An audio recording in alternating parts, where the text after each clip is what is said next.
In this video, I'll cover the difference between a student loan grace period, forbearance, and deferment.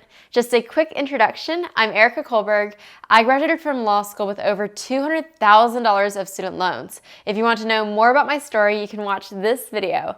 And when I graduated, I had no clue what these words meant. So I want to walk you through them so you know exactly what they mean and why they matter to you if you have student loans. Let's start off with a grace period. A student loan grace period is typically a 6-month allotment of time after a student graduates, leaves school, or drops below half-time enrollment before they have to begin making student loan payments. And whether you're entitled to a grace period is a question that unfortunately doesn't come with a uniform answer because it varies depending on a few factors, like the type of loan you received, how much money you borrowed, the interest rate on your loan, and the repayment plan you've chosen. While some federal student loans, including direct subsidized loans, direct unsubsidized loans, subsidized federal Stafford loans, and unsubsidized federal Stafford loans do come with a 6-month grace period, others, like Federal Plus loans, have no automatic grace period.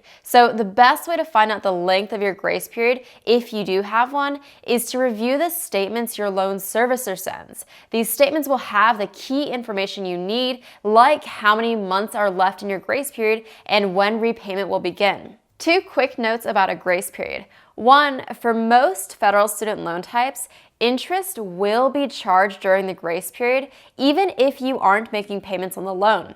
These interest payments are then added to your total loan balance. In student loan terms, the interest is called capitalized interest. You'll then have to pay that capitalized interest on top of your loan's annual interest. The second thing you should know is that if you consolidate your federally held student loans, you will lose the grace period.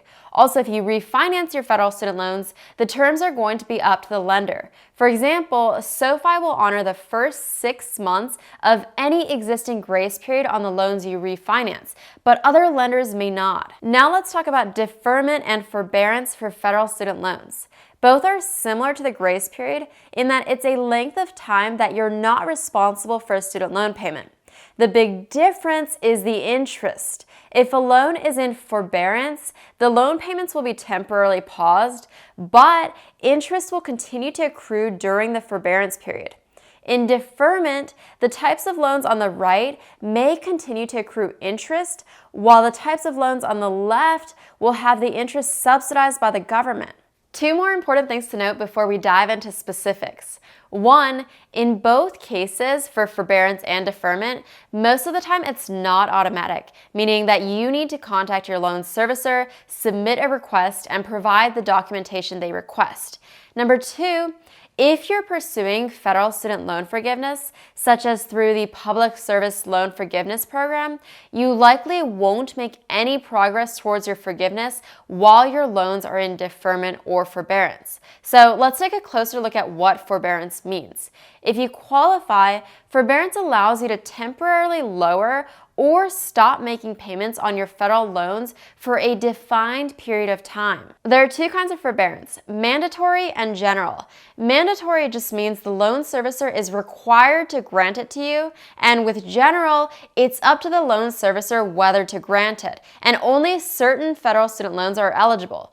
Direct loans, Federal Family Education Program loans, and Perkins loans.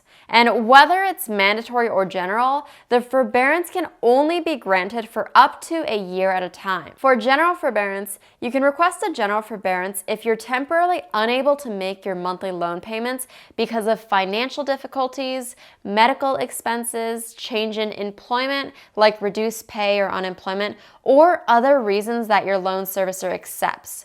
For mandatory forbearance, again, this just means your loan servicer is required to grant the forbearance. You could be eligible if you fall into the eligibility categories on the screen.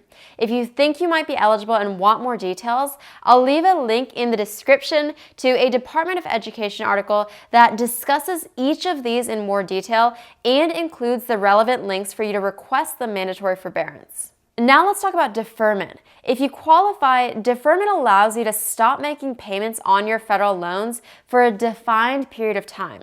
There are quite a few circumstances that might qualify you for deferment, so you can pause the video again to see the different types of deferments available, and if you think you might fall into one of these categories, then I'll leave a link for you in the description to a Department of Education article that discusses each of these in more detail and includes the relevant links for you to request the deferment. If your ability to afford your loan payments is unlikely to change anytime soon, or if you have private loans or federal loans that don't qualify for a deferment or forbearance program, you may want to consider other solutions, such as an income-driven repayment plan or student loan refinancing.